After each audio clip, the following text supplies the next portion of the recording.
ತಪೋವನದ ಶ್ರೀಗಳ ಚರಣಗಳಿಗೆ ವಂದಿಸಿ ತಮ್ಮೆಲ್ಲರಿಗೂ ಶರಣು ಶರಣಾರ್ಥಿಗಳು. ಇವತ್ತಿನ ವಿಷಯ ರಾಷ್ಟ್ರಧರ್ಮ ಅನ್ನುವಂಥದ್ದು ಪೀಠಿಕೆ. ಇನ್ನೂ ನಾವು ಆ ಉಪನ್ಯಾಸ ವಿಷಯವನ್ನು ಆರಂಭ ಮಾಡಿಲ್ಲ. ಅದರ ಪೂರ್ವಭಾವಿಯಾಗಿ ಕೆಲವೊಂದಿಷ್ಟು ಪೀಠಿಕೆಯನ್ನು ನಾವು ಶ್ರೀಗಳು ರಾಷ್ಟ್ರಧರ್ಮವನ್ನು ಯಾಕೆ ಕೊಟ್ಟರು, ಅದರ ಔಚಿತ್ಯ ಏನೋ, ಅದು ಅವಶ್ಯಕತೆ ಇದೆ, ಅದರ ಕುರಿತು ಪೂರ್ವಭಾವಿ ವಿಷಯಗಳನ್ನು ನೋಡಾತ್ತೇವೆ.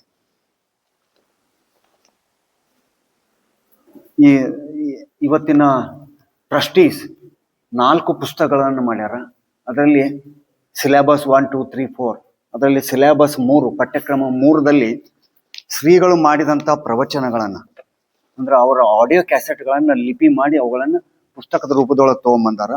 ಅವ್ರಿಗೆ ನಾನು ಆರಂಭದಲ್ಲಿ ಕೃತಜ್ಞತೆಗಳನ್ನು ಸಲ್ಲಿಸಿ, ಅದರಲ್ಲಿ ಒಂದು ಅಧ್ಯಾಯದಲ್ಲಿ ಏನು ಶ್ರೀಗಳು ಹೇಳ್ಯಾರ ಅನ್ನೋದನ್ನು ಓದಿ ಹೇಳ್ತೇನೆ.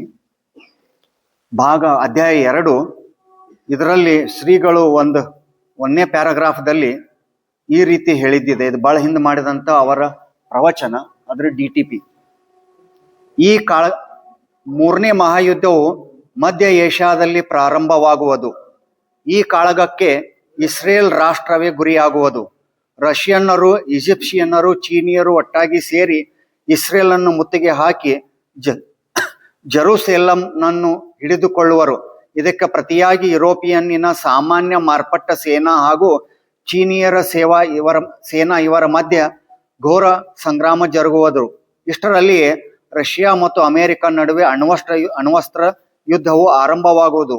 ಇದರ ಪರಿಣಾಮವಾಗಿ ಎರಡೂ ಪಕ್ಷಗಳಿಗೆ ಬಹಳಷ್ಟು ನಷ್ಟ ಸಂಭವಿಸುವುದಲ್ಲದೆ ಜನತೆಯು ತತ್ತರಿಸುವುದು. ಆಗ ಕಾಲಮಹಾಶಯನು ಕಾಲಪುರುಷನನ್ನು ಕರೆತರುವನು. ಅವನು ಬಂದು ಈ ಜಾಗತಿಕ ಬೇಗೆಯನ್ನು ಆರಿಸಿ ಎಲ್ಲರನ್ನು ಸರಿಗೊಳಿಸುವನು. ನಿನ್ನೆ ಅಂತಾರಾಷ್ಟ್ರೀಯ ವಿದ್ಯಮಾನವನ್ನು ನೋಡಿದ್ರ ಇಸ್ರೇಲ್ ಮತ್ತು ಇರಾನ್, ಶ್ರೀಗಳು ಬಹಳ ಹಿಂದೆ ಮಾಡಿದಂಥ ಈ ಪ್ರವಚನ ಇವತ್ತಿಗೆ ನಮಗೆ ನೈಜ ಪರಿಸ್ಥಿತಿಯಾಗಿ ತೋರಿ ಬರ್ತಾ ಇದೆ. ಇಸ್ರೇಲ್ ಮತ್ತು ಇರಾನದ ಯುದ್ಧಕ್ಕೆ ಸಂಬಂಧಪಟ್ಟಂತೆ ಶ್ರೀಗಳಂದು ಏನು ಹೇಳಿದರು ಅದು ನಿನ್ನೆಯಿಂದ ಶುರು ಆಗಿದೆ. ಇದು ಬಹಳ ಗಂಭೀರವಾಗುವಂಥ ಪರಿಸ್ಥಿತಿ ಇದೆ ಅನ್ನೋದನ್ನು ಶ್ರೀಗಳು ಮೊದಲೇ ಹೇಳಿದ್ದಿದೆ. ಅದರದ್ದು ಒಂದು ಭಾಗವನ್ನು ನಾನು ತಮ್ಮ ಗಮನಕ್ಕೆ ತಗೊಂಬಂದೆ. ಎರಡನೇದು ಕಾಲಪ್ರವಾಹ ಅನ್ನುವಂಥ ಈ ಪುಸ್ತಕ ತುಂಬ 5 ಅಧ್ಯಾಯಗಳು ಭಾರತದ ವಿದ್ಯಮಾನಗಳು ಮತ್ತು ಅಂತಾರಾಷ್ಟ್ರೀಯ ವಿದ್ಯಮಾನಗಳನ್ನು ಕುರಿತೇ ಅವರು ಹೇಳಿದ್ದಿದೆ. ಅದರಲ್ಲಿಯೂ ಅಮೇರಿಕದವರಿಗೆ ಅವ್ರು ಏನು ಮಾಡಿದ್ರು ಕುತಂತ್ರ ಅನ್ನುವುದನ್ನು ಸ್ಪಷ್ಟವಾಗಿ ಬರ್ದಾರಲ್ಲಿ. ನಮ್ಮಲ್ಲಿ ಮಗ್ಗಲ ಮುಳ್ಳು ಅಂತ ಹೇಳಿ ಕರೀತಾರೆ, ಅಥವಾ ಹಿತಶತ್ರುಗಳು. ಒಂದು ಕಡೆ ಸ್ನೇಹ ತೋರಿಸೋದು, ಇನ್ನೊಂದು ಕಡೆ ಚೂರಿ ಹಾಕೋದು, ಇನ್ನೊಂದು ಕಡೆ ಡಬರಿ ಮುಳ್ಳು ಅಂತ ಬರ್ತಾವ. ಅದನ್ನ ಕಿತ್ತೂರು ವಾರ್ನೊಳಗ ಯುದ್ಧದೊಳಗೆ ಬಳಸಿದ್ದು. ಆ ಮುಳ್ಳನ್ನು ಹೆಂಗ್ ಹೋಗಿದ್ರು 4 ಕಾಲ್ಗಳು 3 ಕಾಲ್ ಕೆಳಗಿರ್ತಾವ. ಆ ಮುಳ್ಳನ್ನು ಹೆಂಗ್ ಹೋಗಿದ್ರು ಒಂದು ಮುಳ್ಳು ಮೇಲ್ಗಡೆನೆ ಇರ್ತೈತಿ. ಅದನ್ನ ವಿರೋಧಿಗಳು ಬರಬಾರ್ದು ಅಂತೇಳಿ ಆ ರಸ್ತೆ ಮೇಲೆ ಸುರುವಿಸಿದ್ರು ಅಂತ ಬರ್ತೈತಿ. ಅಂದ್ರ ಕಾಲ್ದಾಳ್ಗಳಿರ್ಲಿ, ಆನೆ, ಒಂಟೆ, ಕುದುರೆಗಳು ಅಲ್ಲಿ ಬರಂಗಿಲ್ಲ ಅಂತ ಕಾರಣಕ್ಕೆ ಅದನ್ನ ಸುರುವಿಸಿದ್ರು ಅಂತ ಹೇಳಿ ಈ ಡಬರಿ ಮುಳ್ಳು ಅಂತ ಬರ್ತೈತಿ. ಮಗ್ಗಲ ಮುಳ್ಳು ಅಥವಾ ಡಬರಿ ಮುಳ್ಳಿನ ರೀತಿಯಲ್ಲಿ ಅಮೇರಿಕದವ್ರು ಏನೇನು ಮಾಡಿದ್ರು, ಭಾರತಕ್ಕೆ ಅನ್ಯಾಯ ಮಾಡಿದ್ರು ಅನ್ನೋದನ್ನ ಅವರು ಈ ಪುಸ್ತಕದಲ್ಲಿ ಬರೆದಾರ. ಒಂದು ಉದಾಹರಣೆ ಕೊಡ್ಬೇಕಂತಂದ್ರ, ಅಮೇರಿಕನ್ನ ವಚನ ಸಾಹಿತ್ಯದಲ್ಲಿ ಅವರು ವಿಶ್ಲೇಷಣೆ ಮಾಡಿ ಅಮೇರಿಕೆಯನ್ನ ಹೆದ್ದೋರೆ ಅಂತ ಕರೆದ್ರು ಶರಣರು. ಅವರ ಕುರುಳನ್ನು ಕದ್ದಾರು ಅಂತ ಹೇಳಿ ಅಲ್ಲಮ ಪ್ರಭುದೇವರ ವಚನ. ಮತ್ತೊಂದು ವಚನ ಈ ರೀತಿ ಇದೆ, ಇವತ್ತಿನ ವಿದ್ಯಮಾನಿಗಳಿಗೆ ಸಂಬಂಧಪಟ್ಟಂತೆ, ಅಂದ್ರೆ ರಾಷ್ಟ್ರ ಧರ್ಮಕ್ಕೆ ಹೋಗುವಕ್ಕಿಂತ ಮುಂಚೆ: 8 ದಿಕ್ಕಿಗೆ ಸುದ್ದಿಯುಂಟಾಗಬೇಕೆಂದು ಗಂಟೆ ಆಕಾಶದಿ ಮೊಳಗೀತು ಕಂಟಕರ ಹೊಗೆ ಸುತ್ತಿ ಮುಸುಕುತ್ತ ಜಗವನ್ನು ಗಂಟುಗಳ್ಳರು ಹೆಚ್ಚಿ ಕಾಡ್ಯಾರು ಇದು ಅಲ್ಲಮ ಪ್ರಭುದೇವರ ವಚನ.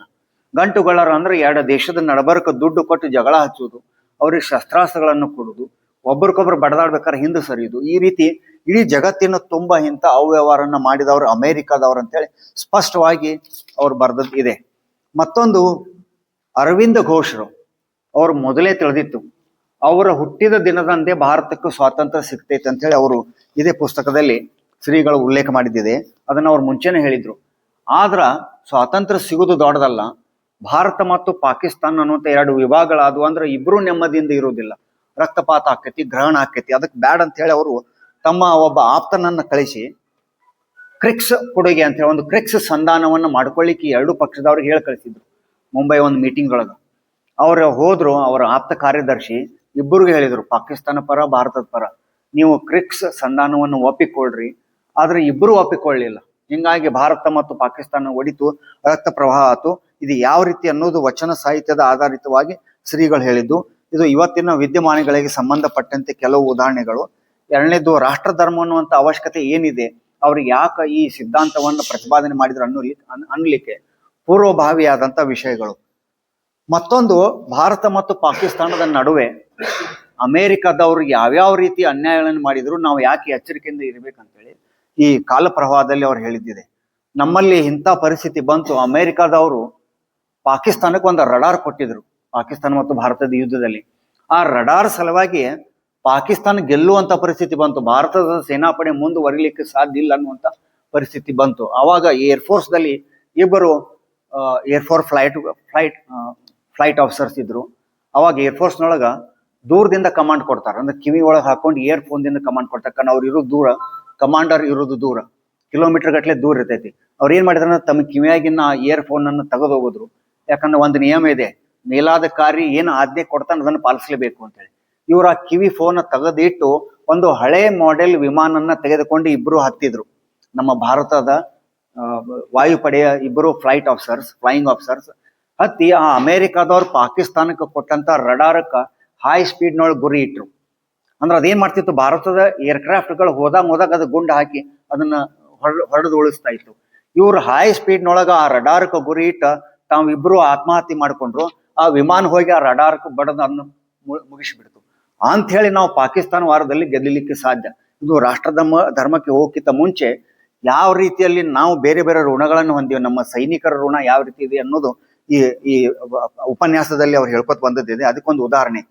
ಮತ್ತೊಂದು ಉದಾಹರಣೆ, ಯಾವಾಗ ಭಾರತ ಪಾಕಿಸ್ತಾನ ಯುದ್ಧ ಆಗ್ಬೇಕಂತಂದ್ರೆ ಮಿಲಿಟರಿ ಏರಿಯಾ ಸುತ್ತಲ ಮತ್ತು ನಗರಗಳಲ್ಲಿ ಯಾರೂ ದೀಪ ಹಚ್ಚಬಾರದು ಅಂತೇಳಿ ಆರ್ಡರ್ ಇರ್ತಿತ್ತು. ಸಾಯಂಕಾಲ ಬಹುಶಃ ಹಿರಿಯರೆಲ್ಲ ನೀವು ನೋಡಿರಿ, ಅವಾಗ ಬೊಂಗ ಉದುರಿಸಿ ಸಂಜೆಯಿಂದ ಬೆಳಗಿನವರೆಗೂ ನಗರ ಪ್ರದೇಶಗಳಲ್ಲಿ ಮತ್ತು ಮಿಲಿಟರಿ ಸುತ್ತಲ ಎಲ್ಲಿಯೂ ಲೈಟ್ ಹಚ್ಚಬಾರ್ದು ಅಂತೇಳಿ. ಒಬ್ಬ ಸೇನಾಧಿಕಾರಿ ತನ್ನ ಆಫೀಸ್ದಿಂದ ಹೊಂಟಿದ್ದ, ಅವನ ಮನಿ ಇತ್ತು ಕ್ವಾರ್ಟರ್ಸ್ನೊಳಗ. ಈ ಆಜ್ಞೆ ಆದ ಮೇಲೂ ಆ ಸೇನಾಧಿಕಾರಿ ಸ್ವತಃ ತನ್ನ ಮನೆಯಲ್ಲಿ ಕಿಟಕಿಯಿಂದ ಒಂದು ದೀಪ ಉರಿಯಾಕತ್ತದ್ದು ನೋಡಿದ. ಯಾವ ಆರ್ಡರ್ ಆಗಿತ್ತು ಅಲ್ಲಿ ಹಿಂಗ ಆರ್ಡರ್ ಇತ್ತು, ಯಾರಾದ್ರೂ ಲೈಟ್ ಹಚ್ಚಿದ್ರ ಕಂಡಲ್ಲಿ ಗುಂಡಿಕ್ಕಿ ಅಂತೇಳಿ ಆರ್ಡರ್ ಇತ್ತು ಮೇಲಾಧಿಕಾರಿ.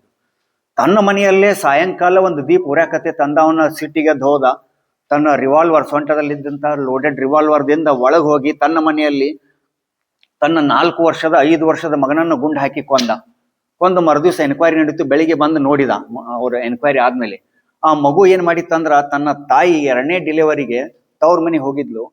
ತಾಯಿಯ ನೆನಪು ಬಹಳ ಬರ್ತಾ ಇತ್ತು ಆ ಕೂಸಿಗೆ, ಅಂದ್ರೆ 4-5 ವರ್ಷ ಕೂಸು.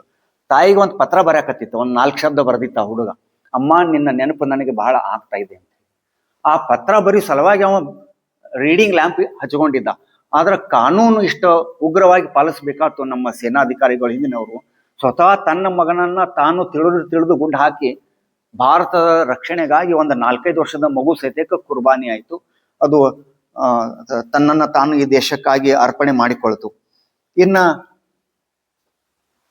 ಶ್ರೀಗಳು ಏಕ ಜಗ ಅನ್ನುವಂಥ ಒಂದು ಲೇಖನವನ್ನು ಬರೆದಿದೆ. ಅಂದ್ರೆ ಟುವರ್ಡ್ಸ್ ಸ್ಪಿರಿಚುವಲ್ ನೀಸಸ್ ಅನ್ನುವಂಥ ಪುಸ್ತಕದಲ್ಲಿ 3 ಅಧ್ಯಾಯಗಳು. ಅದರಲ್ಲಿ ಒಂದು ಅಧ್ಯಾಯ ಒನ್ ವರ್ಲ್ಡ್ ಅಂತ ಹೇಳಿ, ಅಂದ್ರೆ ಇಡೀ ಜಗತ್ತು ಒಂದೇ ಆಧ್ಯಾತ್ಮಿಕ ಸೂತ್ರದಿಂದ ಆಗ್ಬೇಕು ಅನ್ನುವಂಥದ್ದು ಇಚ್ಛೆಯನ್ನು ಶ್ರೀಗಳು ಅವಾಗನ ಬರೆದಿದ್ರು.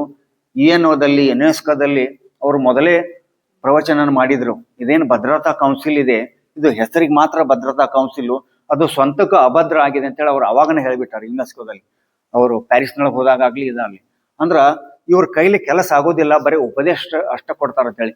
ಇಲ್ಲಿರುವಂತವ್ರೆಲ್ಲರೂ ಪ್ರಮುಖವಾಗಿ ಅವ್ರ ಶ್ರೀಗಳು ಒಂದು ಮಾತನ್ನ ಅವಾಗ ಹೇಳಿದ್ರು, ಎಲ್ಲಿಯವರೆಗೂ ಭದ್ರತಾ ಕೌನ್ಸಿಲದ ಸದಸ್ಯತ್ವ ಕೊಡೋದ ರೀತಿ ರಿವಾಜುಗಳು ಬದಲಿ ಆಗುವುದಿಲ್ಲ, ಅಂದ್ರ ಭಾರತಕ್ಕೆ ಅದರ ಸದಸ್ಯತ್ವ ಸಿಗುವುದಿಲ್ಲ, ಅಲ್ಲಿವರೆಗೂ ವಿಶ್ವದಲ್ಲಿ ಶಾಂತಿ ಸ್ಥಾಪನೆ ಸಾಧ್ಯ ಇಲ್ಲ ಅಂತೇಳಿ ಹೇಳ್ಬಿಟ್ರು. ಅಂದ್ರೆ ಅಲ್ಲಿ ಕೊಡುವ ರೀತಿ ರಿವಾಜುಗಳೇನಂದ್ರೆ ಕಪಿಮುಷ್ಟಿ, ತಾವು ಹೇಳ್ದಂಗೆ ಅವ್ರಿಗೆ ಮಾತ್ರ ಅಲ್ಲಿ ಸದಸ್ಯತ್ವ, ಅವ್ರಿಗೆ ಯಾರಿಗೂ ಶಾಂತಿ ಬೇಕಾಗಿಲ್ಲ. ಒಬ್ಬರ ಮೇಲೆ ಒಬ್ಬರಿಗೆ ಇಲ್ಲಿ ಪುಸ್ತಕದಲ್ಲಿ ಬರೋದ್ರಿ, ಯಾವಾಗ ನಾವು ಅಟೋಮಿಕ್ ಬಾಂಬ್ ಹಾಕಬೇಕು ಮತ್ತು ಯಾವಾಗ ನಾವು ಹೈಡ್ರೋಜನ್ ಬಾಂಬ್ ಹಾಕೋತ ಹೋಗ್ಬೇಕು ಅನ್ನೋ ಅಷ್ಟ ಲೆಕ್ಕಾಚಾರ ಒಳಗದಾರ. ಅದಕ್ಕೆ ಇಂಥವರಿಂದ ಶಾಂತಿ ಸ್ಥಾಪನೆ ಸಾಧ್ಯ ಇಲ್ಲ ಅಂತ ಹೇಳಿ ಶ್ರೀಗಳು ಅವಾಗನ ಹೇಳ್ಯಾರ. ಏಕ ಜಗತ್ತು, ಒಂದೇ ಜಗ, ಅಂದ್ರೆ ಇಡೀ ವಿಶ್ವ ಮಾನವತೆಯಿಂದ, ಯೋಗಶಾಸ್ತ್ರದಿಂದ ಅಥವಾ ಆಧ್ಯಾತ್ಮಿಕ ಒಂದು ಸೂತ್ರದಿಂದ ನಾವು ಹೆಣೆಯಲ್ಪಡಬೇಕು ಅಂತ. ಅವಾಗ ಮಾತ್ರ ನಾವು ಶಾಂತಿಯಿಂದ ನೆಮ್ಮದಿಯಿಂದ ಇರಾಕ್ ಸಾಧ್ಯ ಅಂತೇಳಿ ಅವಾಗನ ಅವ್ರು ಹೇಳ್ಯಾರ. ಆ ಪುಸ್ತಕದಲ್ಲಿ ಆ ಲೇಖನದಲ್ಲಿ ಬರ್ದಾರ. ನಮಗ ಬೇರೆ ಬೇರೆ ರಾಷ್ಟ್ರ ಧ್ವಜ ಅದಾವ, ಬೇರೆ ಬೇರೆ ರಾಷ್ಟ್ರ ಭೂಮಿಗಳ ವಲಯಗಳದಾವ, ಬೇರೆ ಬೇರೆ ವೇಷಭೂಷಣಗಳು ಘೋಷಣೆಗಳು ಎಲ್ಲ ಅದಾವ. ಆದ್ರೂ ಸಹಿತ ಆಧ್ಯಾತ್ಮಿಕವಾಗಿ ನಾವೆಲ್ಲರೂ ಒಂದು ಆಗ್ಬೇಕು ಅನ್ನುವಂಥದ್ದು ಶ್ರೀಗಳ ಇಚ್ಛೆ. ಶ್ರೀಗಳು ಒಂದ್ ಕಡೆ ಆರಂಭ ಮಾಡಿದ್ದಿದೆ ಇಂಟರ್ನ್ಯಾಷನಲ್ ಪ್ರೇಯರ್ ಯೋಗ ಅಂತ ಹೇಳಿ. ಬೇರೆ ಬೇರೆ ದೇಶಗಳಲ್ಲಿ ಎಲ್ಲಾ ಧರ್ಮಕ್ಕೂ ಎಲ್ಲಾ ಜನಾಂಗಕ್ಕೂ ಸರಿಯಾಗಿ ಹೊಂದುವಂತ ಈ ಪ್ರೇಯರ್ ಯೋಗವನ್ನ ಮೊದಲು ಕೊಟ್ಟವರು ಶ್ರೀಗಳು. ಇಂಟರ್ನ್ಯಾಷನಲ್ ಪ್ರೇಯರ್ ಯೋಗ ಅಂತ ಹೇಳಿ ಅದೇ ಮುಂದುವರಿದು ಬಂದು ಇವತ್ತಿಗೆ ಯೋಗ ಡೇ ವರೆಗೂ ಬಂತು, ಅಂತಾರಾಷ್ಟ್ರೀಯ ಅಥವಾ ವಿಶ್ವ ಯೋಗ ದಿನಾಚರಣೆ ಅಂತ ಹೇಳಿ. ಇನ್ನೊಂದು ಕಡೆ ರಷ್ಯಾದವರು ಒಂದು ಪುಸ್ತಕವನ್ನ ಟಾಸ್ ಸಂಸ್ಥೆ ಅಂತ ಹೇಳಿ ಇದೆ.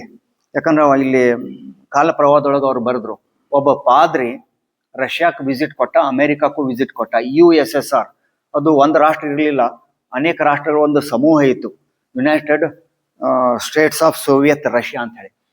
ಅದರಿಂದ ಅಮೆರಿಕಕ್ಕೆ ಹಿನ್ನಡೆ ಆಗಿತ್ತು ಅಂತೇಳಿ ಅದನ್ನ ಅವರು ಕುತಂತ್ರದಿಂದ ವಿಭಜನೆ ಮಾಡಿ ಬೇರೆ ಬೇರೆ ರಾಷ್ಟ್ರಗಳಾಗುವಂಗೆ ಮಾಡಿದ್ರು, ಅಂದ್ರೆ ತಮ್ಮ ಎದುರಾಳಿಗಳು. ರಷ್ಯಾ ದೇಶದಲ್ಲಿ ಅಲ್ಲಿ ಇಂಥ ಕಟ್ಟುನಿಟ್ಟು ಕಮ್ಯುನಿಸಂ ದೇಶ. ಅಮೆರಿಕದವರು ಫುಟ್ಬಾಲ್ ಸೈಜದ ಒಂದು ಅಣುಬಾಂಬನ್ನು ತಯಾರು ಮಾಡಿದ್ರ, ರಷ್ಯಾದವರು ಒಂದು ಟೆನಿಸ್ ಬಾಲ್ ನಂತ ಅಣುಬಾಂಬನ್ನು ತಯಾರು ಮಾಡ್ಯಾರ. ಅದು ಅಮೆರಿಕಕ್ಕಿಂತ ಹೆಚ್ಚು ಶಕ್ತಿಶಾಲಿ ಐತೆ ಅಂತೇಳಿ ಶ್ರೀಗಳು ಈ ಪುಸ್ತಕದಲ್ಲಿ ಒಬ್ಬ ಪಾದ್ರಿ ಕಂಡು ಹಿಡಿದದನ್ನು ಅವರು ಬರೀತಾರ. ಅಂದ್ರ ಭಾರತಕ್ಕೆ ಸಹಿತಕ್ಕೆ ಅವ್ರು ಹೆಂಗ್ ಅನ್ಯಾಯ ಮಾಡಿದ್ರ ಅಂದ್ರೆ, ಹಿತಶತ್ರುಗಳು ಪಾಕಿಸ್ತಾನ ಮತ್ತು ಭಾರತ ಒಡೆದ ಮೇಲೆ ಅಲ್ಲಿ ಯುದ್ಧದ ವಾತಾವರಣ ಆದ್ಮೇಲೆ ಇಂಟರ್ನ್ಯಾಷನಲ್ ಪೀಸ್ ಕೀಪಿಂಗ್ ಫೋರ್ಸ್ ಅಂತೇಳಿ ಕಳಿಸಿದ್ರು, ಶಾಂತಿ ಪಾಲನಾ ಪಡೆ.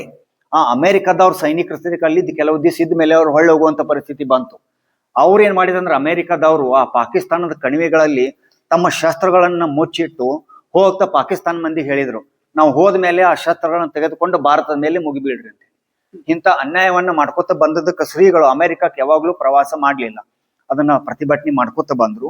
ಇಲ್ಲಿ ರಾಷ್ಟ್ರ ಧರ್ಮ ಅನ್ನುವಂತ ಈ ವಿಷಯಕ್ಕೆ ಹೋಗೋಕ್ಕಿಂತ ಮುಂಚೆ ಪೂರ್ವಭಾವಿಯಾಗಿ ರಷ್ಯಾ ದೇಶದಲ್ಲಿ ಕಮ್ಯುನಿಸಂ ದೇಶ, ಅಲ್ಲಿ ಧರ್ಮ ಜಾತಿ ದೇವರು ಇವನ್ನ ಎಲ್ಲಿಯೂ ಯಾರು ಮಾತನಾಡಕೂಡುದು ಅಂತ ದೇಶದಲ್ಲಿ ಶ್ರೀಗಳು ಒಂದು ಪುಸ್ತಕವನ್ನ ಬಸವ ಅಂಡ್ ಸೋಷಿಯಲಿಸಂ, ಈ ಪುಸ್ತಕವನ್ನ ರಷ್ಯಾ ದೇಶ ತನ್ನ ಸರ್ಕಾರಿ ಖರ್ಚಿನಲ್ಲಿ ಟಾಸ್ ಕಂಪನಿಯ ಮುಖಾಂತರ ಅಲ್ಲಿ ಅದನ್ನ ಪಬ್ಲಿಷ್ ಮಾಡಿತು, ಅದನ್ನ ಡಿಸ್ಪ್ಲೇ ಮಾಡ್ಯಾರ. ಈಗಿನ ಟ್ರಸ್ಟೀಸು ಮತ್ತು ಅದನ್ನ ಸುರಕ್ಷಿತವಾಗಿ ಇಟ್ಟುಕೊಟ್ಟವರು ಸ್ವತಃ ಶ್ರೀಗಳ ಕೈಯಿಂದ ಅದನ್ನ ಕಟ್ಟಿಟ್ಟಂತ ಪುಸ್ತಕಗಳು ಇವತ್ತು ಎಲ್ಲರೂ ನೋಡಕ್ ಸಿಗ್ಲಿ ಅಂತ ಹೇಳಿ ಪ್ರಧಾನ ಸೇವಕರು ಟ್ರಸ್ಟೀಸ್ ಎಲ್ಲ ಕೂಡಿ ಇದನ್ನ ಡಿಸ್ಪ್ಲೇ ಮಾಡ್ಯಾರ. ಆ ಪುಸ್ತಕ ರಷ್ಯಾ ಖರ್ಚಿನಲ್ಲಿ ಅದನ್ನು ಪಬ್ಲಿಷ್ ಮಾಡಿದ್ದಿದೆ, ಅವರ ಸರ್ಕಾರಿ ಖರ್ಚಿನಲ್ಲಿ. ಭಾರತೀಯ ಒಂದು ಧಾರ್ಮಿಕ ವ್ಯಕ್ತಿಯ ಬದಲು ಬರೆದಂತದ್ದು ಆ ಪುಸ್ತಕ. ಶ್ರೀಗಳ ತಯಾರೆಲ್ಲ ಗರಡಿಯಲ್ಲಿ ತಯಾರಾದವರು ಅಂತ ಒಬ್ಬರು ಹೋದ್ ಸಲ ನಾವು ನೋಡಿದೀವಿ, ಲಕ್ಷ್ಮಣ ಕುಮಾರ್ ಅಂತ ಹೇಳಿ.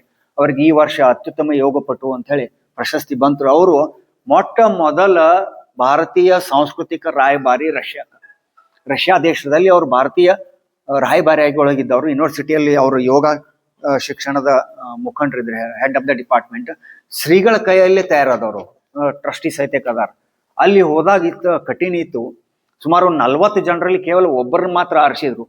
ಕೊನೆ ಹಂತದಲ್ಲಿ ಇವ್ರನ್ನ ಮಾತ್ರ ಆರಿಸಿ ಇವರು ಒಬ್ಬರನ್ನೇ ರಷ್ಯಾಕ್ಕೆ ಅವರು ಭಾರತೀಯ ಸಂಸ್ಕೃತಿಯ ರಾಯಭಾರಿ ಅಂತೇಳಿ ಕಳಿಸಿದ್ದಿದೆ. ಇದು ತಪೋವನಕ್ಕೆ ಸಲ್ಲಬೇಕಾದಂತ ಗೌರವ. ಇನ್ನ ಶ್ರೀಗಳು ಒಂದ್ ಕಡೆ ಅವರು ಹೇಳ್ಯಾರ, ಇದೇ ಪುಸ್ತಕದಲ್ಲಿ ಬಂದಿದೆ. ಅವರು ಒಂದ್ ಕಡೆ ಪ್ರವಚನ ಮಾಡಿ ಬಂದ ಮೇಲೆ ಅಂತಾರಾಷ್ಟ್ರೀಯ ಯೋಗ ಸಮ್ಮೇಳನ 1992ರಲ್ಲಿ ಅವರು ಸಮ್ಮೇಳನಕ್ಕೆ ಹೋಗಿ ಬಂದ್ಮೇಲೆ ಇಲ್ಲಿ ಅದರ ಬದಲು ಮಾಹಿತಿ ಕೊಟ್ಟರು ಪ್ಯಾರಿಸ್ ನಗರದಲ್ಲಿ. ಇಲ್ಲಿ ಶ್ರೀಗಳಿಗೆ ಅವರು ಇಷ್ಟು ಗೌರವವನ್ನು ಕೊಟ್ಟರು, ನನ್ನನ್ನು ಅಧ್ಯಕ್ಷನ ಮಾಡಿ ಅವರು ನನ್ನನ್ನು ಗೌರವಿಸಿದರು. ಈ ಗೌರವ ಎಲ್ಲವೂ ಭಾರತ ಮಾತೆಗೆ ಸಲ್ಲತಕ್ಕದ್ದು. ಪಾಶ್ಚಾತ್ಯರಲ್ಲಿ ಈತನು ಲಿಂಗಾಯತ, ಈತನು ಬ್ರಾಹ್ಮಣ, ಈತನು ಕನ್ನಡಿಗ, ಈತನು ಮರಾಠಿಗ ಅಂದ್ರೆ ಅರ್ಥವಾಗುವುದಿಲ್ಲ. ಅವರು ನನ್ನನ್ನು ಗೌರವಿಸಿದ್ದರು, ನಾನು ಒಬ್ಬ ಭಾರತೀಯ ಎಂದು. ಅದಕ್ಕೆ ಏನೇನು ಪ್ರಶಸ್ತಿಗಳು ಏನೇನು ಗೌರವಗಳು ಶ್ರೀಗಳಿಗೆ ಬಂದು ಅವೆಲ್ಲವನ್ನು ಅವ್ರು ಈ ರೀತಿ ಬರೀತಾರ. ಈ ಎಲ್ಲ ಗೌರವ ಸಹಿತ ಭಾರತ ಮಾತೆಗೆ ಸಲ್ಲತಕ್ಕದ್ದು ಅಂತ ಹೇಳಿ ಬರೆದು ಅದನ್ನ ಎಲ್ಲ ಅದಕ್ಕೆ ಅರ್ಪಣೆ ಮಾಡಿಕೊಂಡ್ರು. ಇದು ರಾಷ್ಟ್ರ ಧರ್ಮಕ್ಕೆ ಸಂಬಂಧಪಟ್ಟಂತೆ ಪೂರ್ವಭಾವಿಯಾಗಿ ವಿಷಯಗಳು. ಇನ್ನು ಕೆಲವು ವಿಷಯಗಳನ್ನ ನೋಡಿ ನಾವು ಮುಂದೆ ರಾಷ್ಟ್ರ ಧರ್ಮ ಅಂತ ಉಪನ್ಯಾಸಕ್ಕೆ ಹೋಗೋಣ. ಇದರೊಂದಿಗೆ ನನ್ನ 4 ಮಾತುಗಳಿಗೆ ಮಂಗಳ ಮಾಡ್ತೇನೆ.